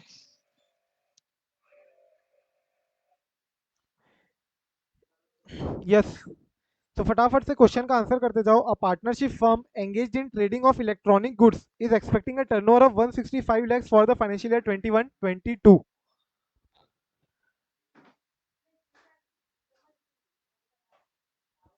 यस श्रुति, क्या ऑडिट करवानी पड़ेगी? 44 44 AB 44 AD सर एप्लीकेबल हो जाएगा. 44 AD तो कर सकते presumptive income opt, right. Yes. So in that case you did not carry out your books of account audited. However अगर तुम उससे कम इनकम 8 या 6% से तो पड़ जाएगी. सर आवाज कट रहा है बार बार. फर्स्ट ठीक है क्वेश्चन सर. का आंसर तुमने दिया. सेकंड क्वेश्चन ये बोलता है कमीशन एजेंट. तो मैंने बता रहा था तुमको कमीशन नेचर का जो बिजनेस है, कमीशन नेचर का जो बिजनेस है that is not allowed in 44 AD. मतलब तुम 44 AD में प्रिजम्पटिव इनकम ऑफर नहीं कर सकते हो if you are doing something which is in the nature of commission. ठीक है, जो भी कोई बिजनेस कर रहे हो अगर तुम्हारा कमीशन नेचर का बिजनेस है तो तुम वहां पे 44 AD ऑफर नहीं कर सकते हो. सो 44 AD में तो क्या लिमिट है तुम्हारी 2 CR की, बट 44 AB में 1 CR के अगर ऊपर है तो तुमको ऑडिट करवानी पड़ेगी. सो इस केस में 1.37 CR है, क्या तुमको ऑडिट करवानी पड़ेगी क्या? तुम 44 यस AD सर नहीं अंडर ले सकते. Section 44 AB. यस क्या बोले? सर 44 AB में करवाना पड़ेगा, AD तो मिलेगा नहीं इसमें। AD मिलेगा नहीं, therefore you need to get your books of account audited under section 44AB, right? Clause A. Similarly, Vishal Raka owning an agency of Samsung Mobile. Agency तो एजेंसी वाले एजेंट वाले को क्या मिलता है? एजेंट को कमीशन ही मिलता है, right?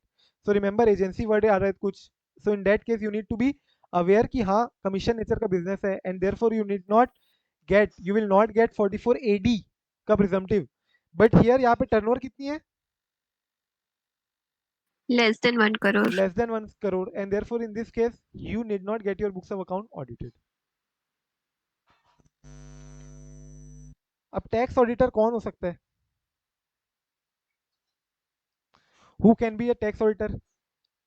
You must have heard only a chartered accountant can be a tax auditor.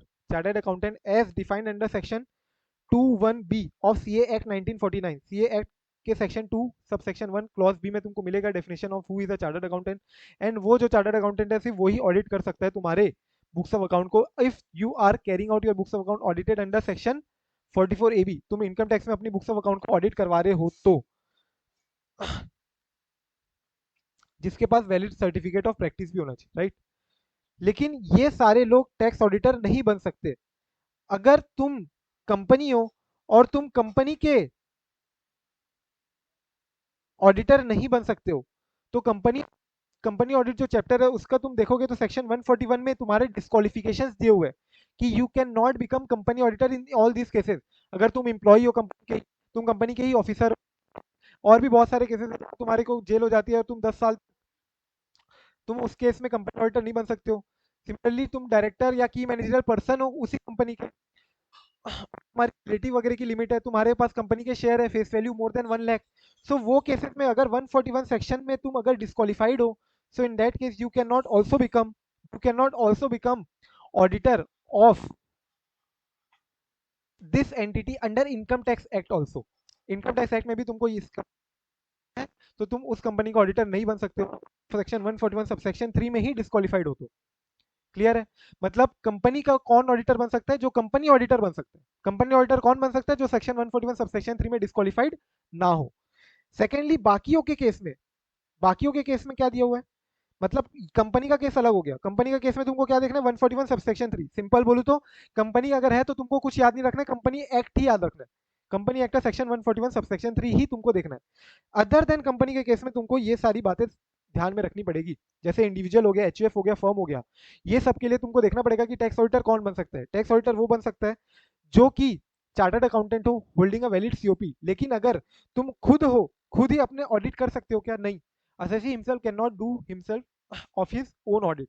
Similarly in the case of assessee being a firm और एओपी या एचयूएफ है, तो उस केस में फर्म के केस में उसका पार्टनर, एचयूएफ के केस में उसका मेंबर, वो फर्म और एचयूएफ के ऑडिट नहीं कर सकते। Similarly in the case of assessee being a trust और इंस्टीट्यूशन, तो तुम्हारे जो सेक्शन 13 सबसेक्शन 3 में अपन ने देखा था रिलेटेड पर्संस, राइट? याद है अपन ने सबसे फर्स्ट पेज में देखा था सेक्शन 13 सबसेक्शन 3 में रिलेटेड पर्संस दिए हुए हैं। सो वो जो रिलेटेड पर्संस है वो भी अगर चार्टर्ड अकाउंटेंट है holding a valid COP, then also they can not carry out your books of account audit. तुम्हारे ऑडिट नहीं कर पाएंगे, तुम्हारे ट्रस्ट को ऑडिट नहीं कर पाएंगे। Similarly persons other than 1 and 2, मतलब इंडिविजुअल एचयूएफ एओपी और ट्रस्ट के अलावा कोई और है, तो उस केस में अगर 139 और 140 सेक्शन तुमको याद होगा, तो इसमें दिया हुआ है कि कौन कौन से लोग तुम्हारे रिटर्न को साइन कर सकते हैं। तुम्हारे आईटी रिटर्न को साइन कौन कौन कर सकता है? जैसे पॉलिटिकल पार्टी के केस में तुम्हारा दिया हुआ है चीफ ऑपरेशन ऑफिसर, मतलब पॉलिटिकल पार्टी के लिए कौन साइन कर सकता है? तुम्हारा एलएलपी के केस में डेजिग्नेटेड पार्टनर ही साइन कर सकते हैं। फर्म के केस में तुम्हारे पार्टनर साइन कर सकते हैं तुम्हारे income tax return, right? So ये सारे तुम्हारे पर्संस दिए हुए under section 139 140 who can sign your income tax return. So ये जो बंदे स्पेसिफाइड है सेक्शन 139 140 में, वो भी तुम्हारा ऑडिट नहीं कर सकते हैं। अपन कौन सी लिस्ट पढ़ रहे हैं अभी? ऐसी लिस्ट पढ़ रहे हैं जो लोग टैक्स ऑडिट नहीं कर सकते, even if they are holding valid COP and they are a member of CA institute, still they can do the audit. अगर तुम खुद असेसी खुद हो तो भी नहीं कर सकते, एओपी हो तो एओपी का मेंबर, एचयूएफ है तो एचयूएफ का मेंबर, फर्म है तो फर्म का पार्टनर नहीं कर सकते। सिमिलरली तुम ट्रस्ट हो तो ट्रस्ट के केस में सेक्शन 13 सबसेक्शन 3 भी नहीं कर सकते। इसके अलावा तुम्हारा अगर कोई और हो, मतलब एओपी एचयूएफ मेंबर और ट्रस्ट के अलावा कोई और एंटिटी है, तो इसके तुमको ध्यान है कि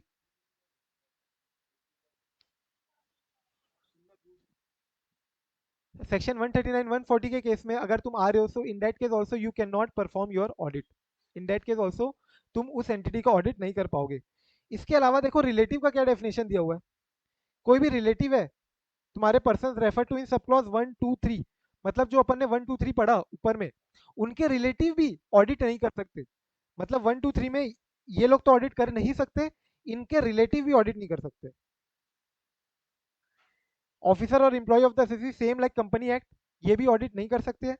individual who is a partner or who is in the of an officer or employee, मतलब तुम्हारे एंटिटी का ऑफिसर और एम्प्लॉय भी नहीं कर सकते, और ऑफिसर और एम्प्लॉय का पार्टनर या उसका एम्प्लॉय खुद भी ऑडिट नहीं कर सकते। मतलब समझ के चलो, मेरी कंपनी है चांडक एंड यहाँ पे मेरे 2 एम्प्लॉय है, तो ये लोग भी ऑडिट नहीं कर सकते। सिमिलरली ये एम्प्लॉय के जो ऑफिसर और एम्प्लॉय है, ये लोग भी ऑडिट नहीं कर पाएंगे। इनके ऑफिसर के भी जो एम्प्लॉय और ऑफिसर होंगे या पार्टनर होंगे, इसका कोई partner, they also can not do the audit. And lastly ये वाली लिमिट देखो और मुझे फटाफट से डिफरेंस बताओ as compare to companies act, क्या डिफरेंस है यहाँ पे। तुम share and securities up to what amount of face value you can hold in the companies act, कितने अमाउंट तक, कितने फेस वैल्यू के अमाउंट तक का तुम अपने शेयर्स एंड सिक्योरिटीज होल्ड कर सकते हो अंडर कंपनीज एक्ट, अगर तुमको कंपनी ऑडिटर बनना है तो। 1 रुपया का भी नहीं। 1 रुपए का भी 1 नहीं, सही बोल रहे हो। सिद्धार्थ 5 लाख बोल रहे हैं, गलत। क्या बोल रहे हो पूजा? 1 सर लाख तक। अप टू 1 लाख तक। अप टू 1 लाख तक बोल रहे हैं कई लोग। अनुभव बोल सर रहे हैं 1 रुपए तक का भी नहीं। वो तो रिलेटिव 1 लाख तक होल्ड कर सकते हैं। करेक्ट, सो रिलेटिव होल्ड कर सकते हैं 1 लाख तक की फेस वैल्यू का, right. You can not hold even a rupee of face value of that security और शेयर। तो उस कंपनी का शेयर और सिक्योरिटी तुम 1 रुपए का भी होल्ड नहीं कर सकते। प्रोविजो में दिया हुआ है कि relative can hold up to 1 lakh, up to 1 lakh. Same तुम्हारा यहाँ पे भी दिया हुआ है। इनकम टैक्स के केस में भी relative may hold security or interest in the assessee which shall not exceed, face value shall not exceed 1 lakh। तो ये दो बात में सिमिलरिटी है as compare to companies act and as compare to income tax act. Secondly दूसरा केस देखो, is indebted to the assessee. तो कंपनीज एक्ट में तुमको कितना इंडेटनेस अलाउड है, तुम कितने एसएससी से इंडेटेड हो सकते हो। यस अनुभव? 5 लाख तक। 5 लाख 5 तक हो लाख। सकते हो एवरीवन। इनकम टैक्स एक्ट में देखो क्या दिया हुआ है, provided a relative may be indebted to the assessee for an amount not exceeding rupees।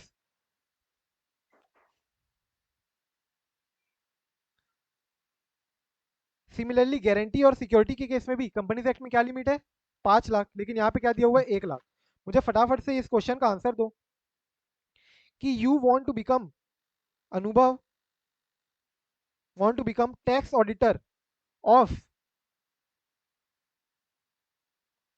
Chandak and company. ठीक है, ये एक फर्म है, ये एक फर्म है, तुम इसका टैक्स ऑडिटर बनना चाहते हो, लेकिन तुम ऑलरेडी इससे इंडेटेड हो, तुम ऑलरेडी इससे इंडेटेड हो 55,000। क्या तुम बन सकते हो क्या ऑडिटर? Yes sir. क्या तुम ऑडिटर बन सकते हो क्या? टैक्स ऑडिटर की बात कर रहा हूं मैं यहाँ पे। Yes sir. Raghav, yes sir. अनुभव बन सकते बोलो। Yes sir. ध्रुवी सब के सब यस। श्रद्धा, सिद्धार्थ, क्या मैं टैक्स ऑडिटर बन सकता हूँ क्या? यस। सिद्धार्थ भी यस। श्रद्धा, एक बार फिर से पढ़ लो।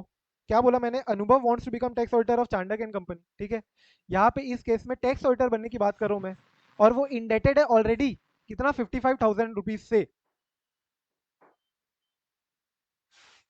Sir no no sir sir.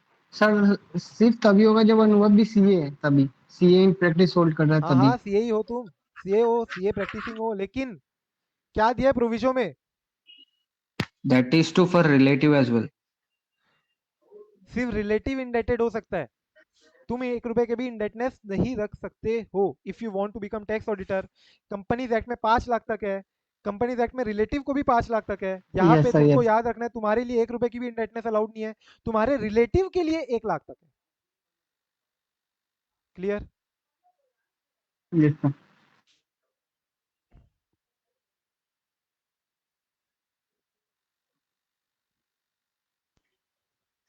एक बार रीड कर लो यहाँ तक।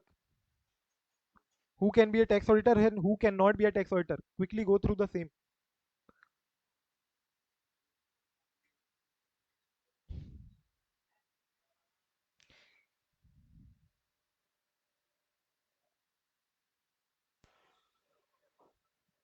पॉइंट 7 में तो इनडायरेक्ट बिजनेस रिलेशनशिप के लिए नहीं दिया, पॉइंट 8 में दिया हुआ है. A person who whether directly or indirectly has business relationship. Business relationship मतलब समझो तुम्हारा, तुम उसी से माल ले रहे हो, उसी से माल ले रहे हो, या तो तुम डायरेक्टली भी कुछ बिजनेस रिलेशनशिप हो सकता है तुम्हारा, मान के चलो तुम उस एंटिटी के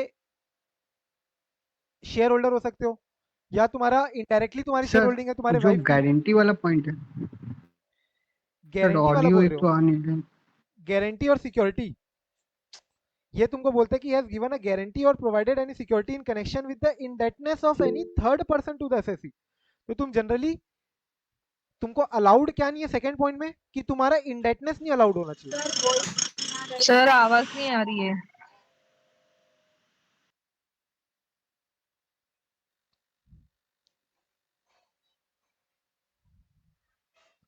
now who can be tax auditor, ये अपन ने ऊपर में देख लिया. नाउ टैक्स ऑडिटर, जो कंपनी ऑडिटर है, क्या वो भी टैक्स ऑडिटर बन सकता है क्या? जिसने तुम्हारे कंपनी का ऑडिट किया है, क्या वो भी टैक्स ऑडिटर बन सकता है क्या? Yes sir. Yes, sir. Yes.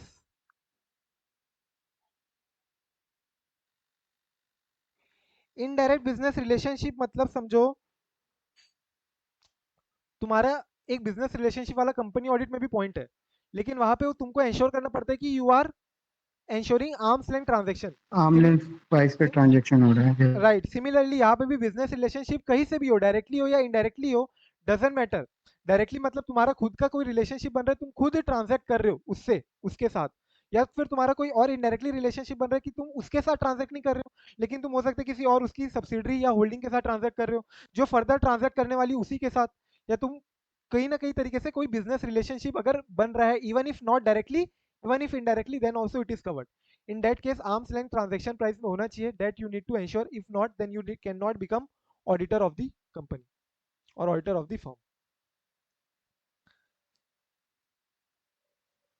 Clear? Tax auditor मैंने क्या बताया, कंपनी ऑडिटर भी टैक्स ऑडिटर बन सकता है. Yes. Generally you will find कि जो कंपनी ऑडिटर होता है वही तुम्हारा टैक्स ऑडिटर भी होता है, बट अगर अलग अलग तुमको अपॉइंट करना है, कि तुमको कंपनी ऑडिटर अलग अपॉइंट करना है, टैक्स ऑडिटर अलग अपॉइंट करना है, so that is also allowed, that is also allowed. Similarly company auditor तुमको पता होगा एजीएम में अपॉइंट होता है, but tax auditor can be appointed even bye the board of directors. Tax auditor generally तुम्हारे बोर्ड ऑफ डायरेक्टर्स अपॉइंट कर देते हैं, शेयर होल्डर वगैरह का कोई कंसेंट नहीं लगता है. शेड्यूल 1 पार्ट 1 क्लॉज 8 तुमको अगर पता होगा, प्रोफेशनल एथिक्स तुम्हारा अभी अभी जस्ट हुआ है, राइट? तो शेड्यूल 1 पार्ट 1 क्लॉज 8 क्या बोलता है तुम्हारा? Communication with the Communication with the previous audit. Previous auditor, right? Communication with the previous auditor तुमको करना है if you are getting appointed as a new auditor. So in this case also, even in the case of tax auditor, you need to get communicated, you need to communicate with the previous auditor. ये अपन ने वहां पे भी देखा था कि tax auditor हो या इंटरनल ऑडिटर हो या तुम्हारा कंपनी ऑडिट हो, कोई भी ऑडिट हो, तुमको प्रीवियस ऑडिटर से कम्युनिकेशन करना है, प्रीवियस ऑडिटर से कम्युनिकेशन करना है, इररिस्पेक्टिव ऑफ द फैक्ट कि वो टैक्स ऑडिट है या वो इंटरनल ऑडिट है, तुमको प्रीवियस ऑडिटर से कम्युनिकेशन करना है. लेकिन अपन ने एक और पॉइंट पढ़ा था वहां पे, तुमको याद होगा तो, क्या स्टैट्यूटरी ऑडिटर को प्रीवियस टैक्स ऑडिटर से कम्युनिकेशन करना चाहिए क्या? क्या स्टैट्यूटरी ऑडिटर को प्रीवियस टैक्स ऑडिटर से कम्युनिकेशन करना चाहिए क्या? No, sir. No sir, statutory auditor को स्टैट्यूटरी ऑडिटर से कम्युनिकेट स्टैट्यूटरी करना ऑडिटर को चाहिए. स्टैट्यूटरी ऑडिटर से करना है, लेकिन it will be deem to be a healthy practice अगर तुम टैक्स ऑडिटर से भी कम्युनिकेट करते हो तो.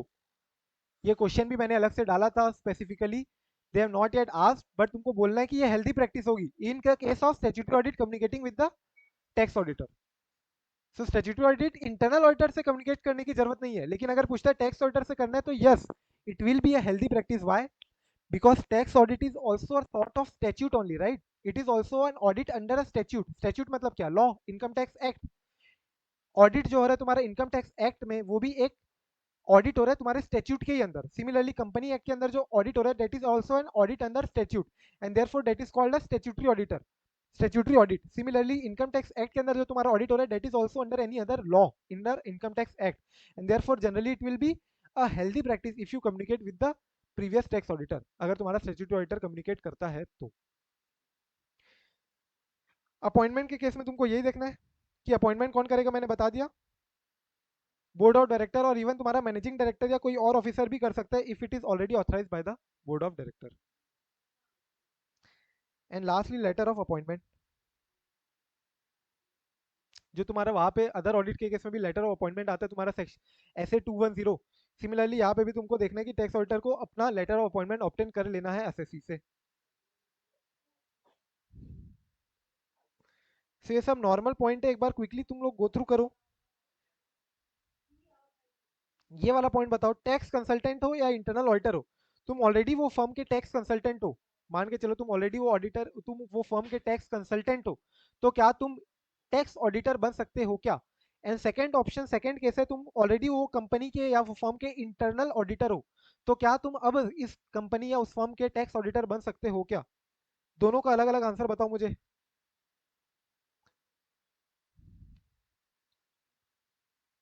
अगर तुम टैक्स कंसल्टेंट हो तो तुम क्या टैक्स ऑडिटर बन सकते हो क्या? यस और no?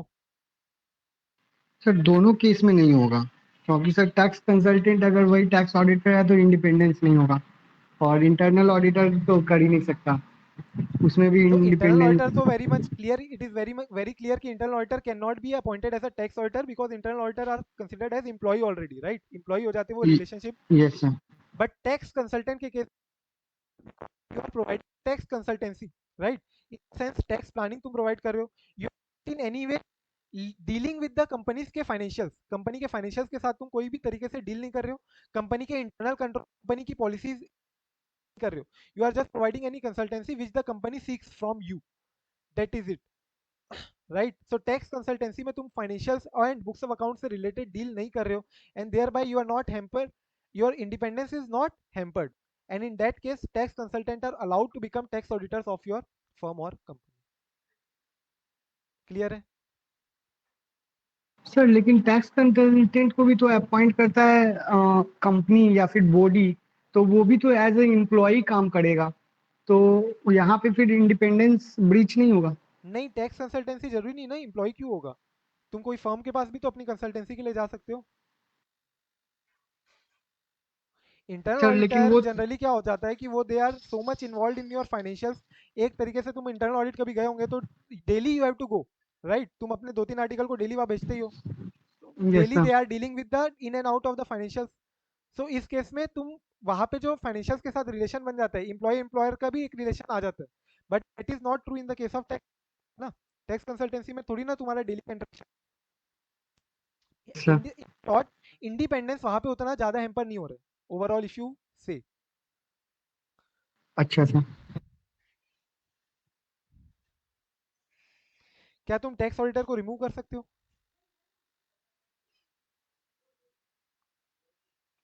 Can you remove tax auditor?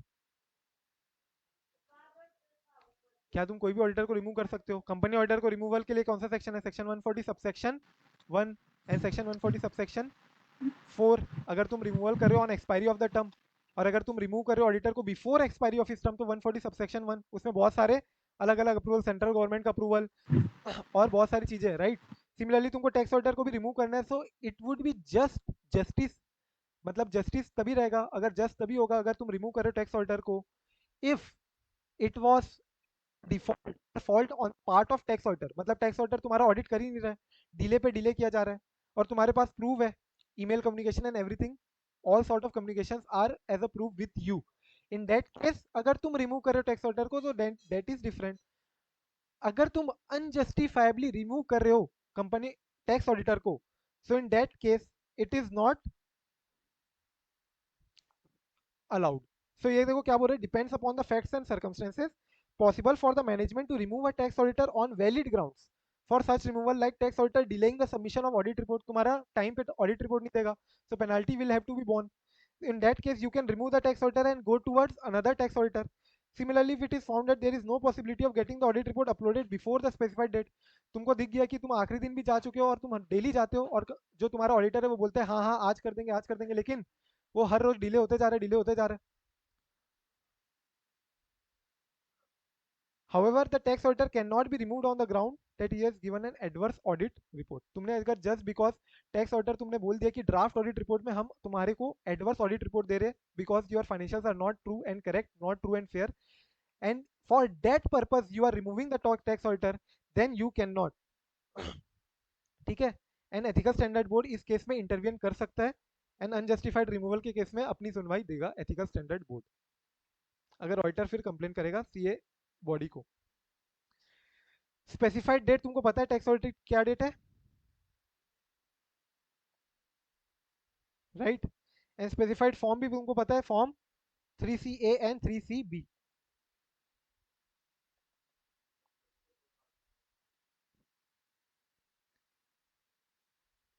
अगर कोई भी डिले तुम करते हो, अगर तुम्हारे एंड से डिले हो रहा है तो रिस्पॉन्सिबल होंगे for answering and responding complaint is made against you if the delay is on part of you as a chartered accountant, as an auditor।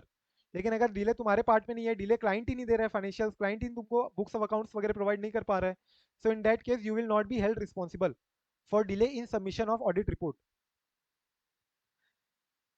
Penalty देखो सेक्शन 271B में, अगर तुम audit report income tax act के अंदर timely submit नहीं करते हो, then delay के केस में क्या पेनाल्टी है?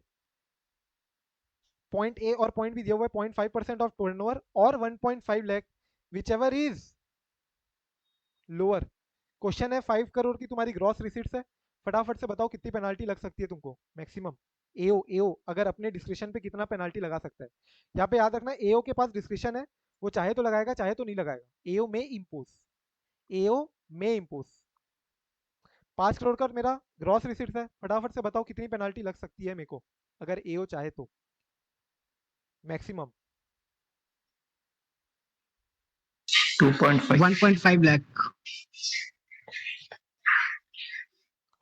तो 5 करोड़ का 1.5% कितना हो रहा है? 2,50,000. 2,50,000 राइट, और 1.5 lakh which ever is lower, so Lower. 1.5 lakh तुम्हारी मैक्सिमम पेनाल्टी लग सकती है। याद रखना ये एमसीक्यू में आ सकता। लास्ट पार्ट यहाँ का अपना आईसीडीएस कवर करते हैं। ICDS you might already be aware, in short अगर मैं बताऊं तो देखो समराइज्ड वे में बता रहा हूँ, आईसीडीएस किन किन को एप्लीकेबल है? ICDS is applicable for all assessees, सारे असेसीज को एप्लीकेबल है, एक्सेप्ट इंडिविजुअल एचयूएफ अगर उनका बुक्स ऑफ अकाउंट ऑडिट नहीं हुआ है लास्ट ईयर में, अगर उनका बुक्स ऑफ अकाउंट ऑडिट नहीं हो रहा है, सो इन दैट केस उनको आईसीडीएस एप्लीकेबल नहीं होगा। अगर उनका बुक्स ऑफ अकाउंट भी एप्लीकेबल हो रहा है तो उनको भी आईसीडीएस एप्लीकेबल होगा। That means what, ICDS is applicable for all SSC except, exception कौन सा है? इंडिविजुअल एचयूएफ अगर उनका बुक्स ऑफ अकाउंट ऑडिट नहीं हो रहा है इस साल। सेकेंडली, अगर तुम mercantile system of accounting follow कर रहे हो then only ICDS will be applicable. अगर तुम cash system of accounting follow कर रहे हो तो ICDS will not be applicable. Thirdly, अगर तुम अपनी इनकम को पीजीबीपी या income from other sources declare कर रहे हो तभी तुमको वो सारी इनकम के लिए आईसीडीएस एप्लीकेबल होगा। अगर तुम्हारी सैलरीड इनकम है तो तुम मुझे बताओ क्या इनकम कंप्यूटेशन और डिस्क्लोजर स्टैंडर्ड जो है वो एप्लीकेबल करने की जरूरत है क्या? नहीं, बिकॉज सैलरी हो गया, हाउस प्रॉपर्टी हो गया, कैपिटल गेन हो गया, ये सब के लिए तो ऑलरेडी तुम्हारा स्पेसिफाइड मेथडोलॉजी है ना कि तुमको कैसे इनकम डिराइव करनी है। ICDS is what for, ICDS is for income computation and disclosure standard. तुमको इनकम को कैसे कंप्यूट करना है और कैसे डिस्क्लोज करना है, similar to what you can say is AS और इंडियस। सो एएस और इंडियस में जैसे तुम इनकम को कंप्यूट करते हो या ग्रॉस रिसीट रेवेन्यू रिकॉग्निशन जैसे भी तुम रिकॉग्नाइज करते हो, सो उसी के लिए स्टैंडर्ड बनाया हुआ है फॉर सेक्शन पीजीबीपी और अदर सोर्सेज के लिए, क्योंकि वहां पे कोई स्पेसिफाइड मेथडोलॉजी नहीं है। But for salary, but for capital gain, but for house property section 23(1) में दिया हुआ है कि तुमको हाउस प्रॉपर्टी इतना लेनी है, 30% तुमको स्टैंडर्ड डिडक्शन मिलेगा, फिर उसके अलावा इंटरेस्ट का तुमको 2 लाख तक डिडक्शन मिल सकता है, वो सब already everything is given, right? So capital gain में भी सिमिलरली तुमको सेक्शन में ही दिया हुआ है everything, but that is not true in the case of PGBP and IFOS, and therefore in that case ICDS is applicable, income computation and disclosure standard. Again, in short, if I want to summarize, ICDS is applicable for all SSE, but following mercantile system of accounting and declaring income under the head PGBP and other sources. Exception is individual HUF not getting their books of account audited, तो उनको ICDS apply नहीं होगा। एक बार quickly go through कर लो यहाँ पे, और 10 ICDS दिए हुए अपने, which is similar to AS only. एक बार ये पैरा को गो थ्रू करो। 145 subsection 1 section 145 subsection 2।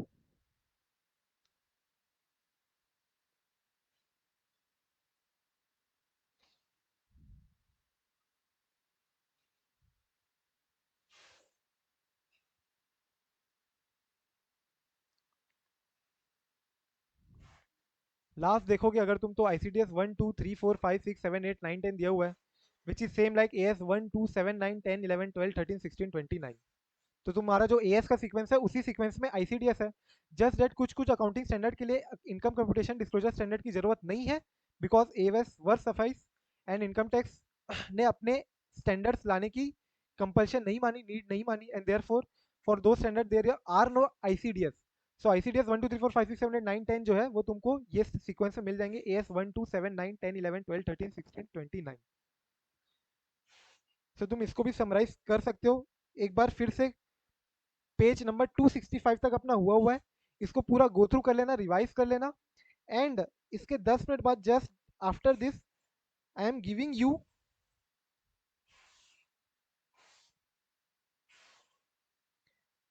A lecture which will deal with tax audit report. जो तुम्हारी रिपोर्ट है फॉर्म 3CD, उसके जितने क्लॉजेज है उसको पूरा एक्सप्लेन किया गया है, ठीक है। सो वो लेक्चर, एक लेक्चर तुमको पूरा देखना है and try to finish it off by today और बाय टुमारो। कल अपन सुबह क्या करेंगे, कल सुबह अपन कोशिश करेंगे कि सारे क्लॉज नंबर याद करें। क्लॉज नंबर आते हैं एग्जाम में, ठीक है। कोई भी बोले क्लॉज नंबर नहीं आएंगे, याद करने की जरूरत नहीं है। सो प्लीज क्लॉज नंबर याद करना जरूरी है, क्योंकि मेरे टाइम में भी 2 मार्क का MCQ आया था, सिर्फ एक MCQ आया था कि क्लॉज नंबर बताओ। कॉस्ट ऑडिट जो है उसके लिए कौन सा क्लॉज नंबर है, वो एक MCQ आया था। सिमिलरली उसके बाद वाले टाइम में भी क्लॉज नंबर आते हैं for MCQ for 2 marks. So clause number अपन को याद करने। So we will take a session tomorrow on remembrance of all clause numbers. इसके अलावा तुमको एक लेक्चर मैं अभी दे रहा हूँ, just take a break of 5 10 15 minutes, lunch कर लो and then you can start with that lecture and finish it off, ठीक है। फिनिश कर लो पूरा पूरे सारे क्लॉज नंबर्स भी, एक बार इसको रिवाइज कर लेना। And I want you all to अच्छे से एक बार कॉम्प्रिहेंसिवली करो, फिर again we will have a revision session, ठीक है। एक बार रिवाइज करेंगे अपन टैक्स ऑडिट को, लेकिन उसके पहले एक बार कंप्लीट कर लो and then we will take a test. So test will probably be on Tuesday, ठीक है। ट्यूसडे या वेंसडे को टेस्ट होगा तुम्हारा। सो मेक श्योर कि तब तक तुम्हारा टैक्स ऑडिट अच्छे से कंप्लीट कर लो। ट्यूसडे को मोस्ट प्रोबेबली टेस्ट है तुम्हारा। सो आज ही तुम कोशिश करो पूरा लेक्चर कंप्लीट करने का। Tomorrow we will revise that, तुम्हारे जितने इंपॉर्टेंट क्लॉजेस है क्लॉज नंबर्स रिवाइज करेंगे and will try to remember clause number भी, ठीक है। मैं पूछूंगा क्लॉज नंबर। सो कल अपना मॉर्निंग सेशन इसी पे होगा कि क्लॉज नंबर याद करने का and remembering all the clauses. तो उसके लिए अभी क्लॉजेस सारे लेक्चर देख लो and test will be on Tuesday. Test तुम्हारा होगा ट्यूसडे को। सो टैक्स ऑडिट तुम्हारा अच्छे से पूरा हो जाएगा, which carries a weightage of around 5 to 6 marks definitely on an average. Her attempt में आएगा ही आएगा, हो सकता है कोई अटेम्प्ट में 10 नंबर का भी आ जाए। इंपॉर्टेंट चैप्टर है, लास्ट अटेम्प्ट है इस चैप्टर का। सो make sure you give it all everything and each and every line, ठीक है। एक एक चीज इंपॉर्टेंट है MCQ के लिए, एग्जाम के लिए। कोई दिक्कत है अगर है, so you can ask now or you can ask even later personally, DM भी कर सकते हो, मैसेज कर सकते हो कभी भी, एनी टाइम, ठीक है। So I am forwarding one lecture in the Telegram group, उसको कंप्लीट कर लो अभी। Take a break of 5-10 minutes and complete it now only, or even after lunch if you want to complete then complete it today by today. और अगर कोशिश करो तो कल तक भी करोगे तो भी, बट बिकॉज ट्यूसडे को अपना टेस्ट रहेगा, so make sure you complete it by then tax audit पे।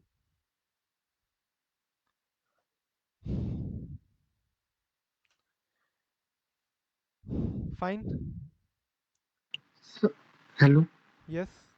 सर, वो एक CFS का डाउट था, वो अभी बताएंगे क्या? हाँ बताओ, एक बार क्या बोल रहे थे तुम्हारा डाउट? सर उस वाले में था कि जैसे हाँ एग्जाम्पशन जो मिलता है AS के अंदर, जो है एक तो operation under long term fund transfer restriction वाला है, और एक है कि अगर टेम्पररी कंट्रोल है, तो ये तो AS के अंडर मिलता है। तो सर जब हमको कैसे पता चलेगा कि हमको AS वाला लिखना है कि कब एग्जाम्पशन मिल रहा है AS के अंदर, या फिर हमको वो इंड AS वाला भी लिखना है कि है ना, जब सब्सिडरी को हम FVTPL पे मेजर करते हैं, और वो समझ होली गया ओन मैं। सब्सिडरी तो वाला। जनरली तुमको क्या करना मैं बता दूं, अगर पहली बात तो 90% चांस है क्वेश्चन स्पेसिफाई कर देगा, ठीक है। न्यू अटेम्प्ट में जब से इंडेस आया उसके बाद से क्वेश्चन जनरली स्पेसिफाई कर रहा है। इन केस क्वेश्चन स्पेसिफाई नहीं करते तो तुम दोनों लिखोगे, एएस में भी एक्सक्लूजन जो है दोनों एक्सक्लूजन लिखोगे, एएस में भी जो एक्सक्लूजन है दोनों लिखोगे, and then you will clearly mention कि अगर एएस में अगर एंटिटीज फॉलोइंग एएस देन तुमको ये एग्जाम्पशन मिलेगा, and according to the question it is following under this exemption and therefore they will get the exemption. However if the entity is following Ind AS then they will not get the exemption. 90% chance है, 90% case में तुमको बताएगा कि ये entity इंडेस follow कर रही है, question में जनरली इंडेस फॉलो कर रही है ये बोलेगा। हाउएवर अगर नहीं बोलता तो दोनों ही केस बताओगे एंड दोनों ही केस के हिसाब से आंसर लिखोगे। पर्टिकुलरली इंडेस का ही तुमको क्वेश्चन आएगा 90%। तुमको जितने क्वेश्चन मिल रहे होंगे वो पुराने होंगे थोड़े, यस सर, ठीक है, यस सर, वो पुरानी एग्जाम्स के क्वेश्चंस हैं। पुराने एग्जाम के क्वेश्चन है and that is why you need to mention both. ऐसा जनरली अभी नहीं होगा, that is why I am saying 90% तुमको क्लियरली बता देगा कि entity is following Ind AS, Ind AS वाले ही आएगा मोस्टली। अगर एएस एएस का मैं बता दूं ये जो टेम्पररी वाला है वो तो एसएम से भी हट चुका है, एसएम में है भी नहीं अभी, तुम देखोगे खोल के देखना एक बार। so that is removed from the SM. However, since it was there and there are many questions also till now, so we have kept it and we know it part है, छोटा सा याद कर लेंगे तो भी कोई दिक्कत की बात नहीं है अगर आ भी जाते हो। बट 90% चांस है इंडेस से ही क्वेश्चन आएगा एंड इंडेस का ही तुमको मेंशन करना है। However if it does not clarify in the question तो दोनों मेंशन करो एएस एंड इंडेस एंड दोनों के अकॉर्डिंगली आंसर करो। ठीक है सर। सर वही डाउट होता है ना कि सर क्या लिखना है क्या नहीं लिखना है, नहीं तो मार्क्स कट जाते हैं और टाइम भी कम रहता है, इसीलिए सर थोड़ा। नहीं तो इसमें उतना टाइम जाएगा नहीं तुम्हारा, एक दो पॉइंट एक्स्ट्रा लिखना पड़ेगा तुमको, ठीक है एक दो पॉइंट ही एक्स्ट्रा लिखना है। जहाँ पे अब तुमको एकदम इतना कंफ्यूजन हो जाता है ना तो then do not consider the time, तुम टाइम कहीं कहीं और बचा लेना, बट मार्क्स यहाँ पे इंश्योर करोगे उसी तरीके से कि तुम दोनों तरीके से आंसर कर पाओ। ठीक है सर। ठीक है, यस सर। Anything else? चलो फिर will close the session for today. मैं अपलोड कर रहा हूँ lecture, just go through that, आज ही कंप्लीट करने की कोशिश कर लो। थोड़ा बड़ा लेक्चर है बट मेक श्योर तुम थोड़ा स्पीड में भी करोगे तो भी हो जाएगा, एंड कल तक भी करोगे तो भी दिक्कत नहीं है, बट ट्यूसडे को अपना टेस्ट है टैक्स ऑडिट के ऊपर, सो मेक श्योर तब तक हो जाए, that I want everyone to give the test. ठीक है, चलो बाय बाय।